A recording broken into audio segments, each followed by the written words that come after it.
It has now been revealed from FBI documents that there have been plans to assassinate leaders of Occupy Wall Street. Truth Out investigative journalist Jason Leopold, using the Freedom of Information Act, got documents from the FBI that showed that they were aware. The FBI was aware of assassination plots against Occupy Wall Street protesters. Now, most of the documents are redacted, which means we don't have all the information available, and a lot of it does concern cybersecurity. But one question shows that there are assassination plots against Occupy Wall Street protesters in Houston, Texas. Now, this is what it reads on page 61. An identified of October plan to engage in sniper attacks against protesters in Houston, Texas if deemed necessary. An identified had received intelligence that indicated the protesters in New York and Seattle planned similar protests in Houston, Dallas, San Antonio, and Austin, Texas. Planned to gather intelligence against the leaders of the protest groups and obtain photographs, then formally planned to kill leadership via suppressed sniper fire. And then on the bottom of page 68, it said this. On October 13, 2011, writers sent via email an excerpt regarding FBI Houston's to all IAs, SSRAs, and SSA.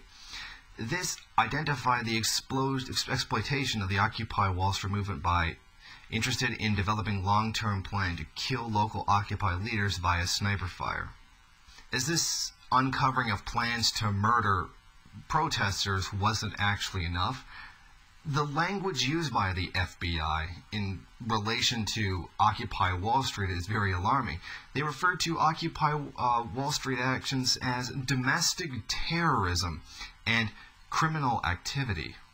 The internal papers were obtained by the Partnership for Civil Justice Fund via Freedom of Information Act request. The fund, a legal nonprofit that focuses on civil rights, says it believes the 112 pages of documents available for public viewing on its website are only the tip of the iceberg.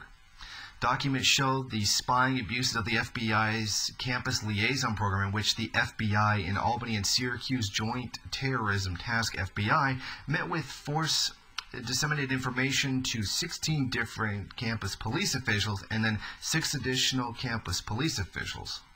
Now, the documents do also show that the FBI was working in collusion with the State of New York, the State University of New York at Oswego to actively work against Wall Street protests. It also shows that the FBI was in contact with the New York Stock Exchange and other businesses as early as August 2011, a month before the Zuccotti Park protests actually took place, which means the FBI was aware ahead of time that this was coming and that they were already discussing with these large financial institutions how best to protect them.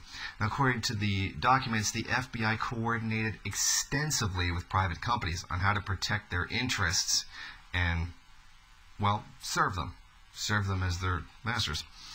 Now you see how much this is a capitalist state? The police, the FBI, law enforcement, the enforcers of society, worked in collusion with private companies to protect them. This is not socialism, as a lot of complete blithering idiots like to go around screaming about. The police are defending the moneyed interests, the financial capitalist elite. The United States is a capitalist state, and it shows exactly where their priorities are, despite the claims by libertarians that all government is socialism is completely wrong. The Soviet government was completely different from the U.S. government. They have different interests, they answer to different people, and they have different objectives. This government is clearly protecting the financial aristocracy, the capitalist class in the country. Now, also take this into consideration. Look what's being said. Domestic terrorism is protesting. Protesting, which very rarely actually accomplishes anything and will accomplish nothing on a scale this big, taking on people this large, is considered terrorism. Literally doing the most liberal thing you can do and just protesting, which is your democratic right to do, is considered terrorism by the state enforcement. The bourgeois state sees your ineffective means that you're legally allowed to do as being a crime. They're calling it terrorism. They're basically calling it violence with a social or political goal, which is a general definition of what terrorism is. Think about it. Big, bad, evil, scary, murdering people.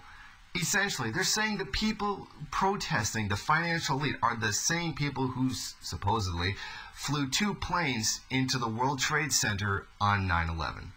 The hijackers are the same thing as the people on Occupy Wall Street. This is what they genuinely believe. This is why they beat the living shit out of you when they go down there. This is why the cops brutally beat and sometimes kill protesters. This is their mentality. This is the way they think. And people need to get that to their head. Although, interestingly, the name of this group that is plotting to kill Occupy Wall Street protesters, their name gets protected. That's what gets blanked out. So these people who are doing protesting, they're domestic terrorism, yet they cover up the name of the people planning to actually do violent action in killing protesters. It just shows the priority of the bourgeois state. And people need to get this through their head. Liberals need to wake up. Even your little protests are considered acts of terrorism by the bourgeois state. You need to radicalize yourselves.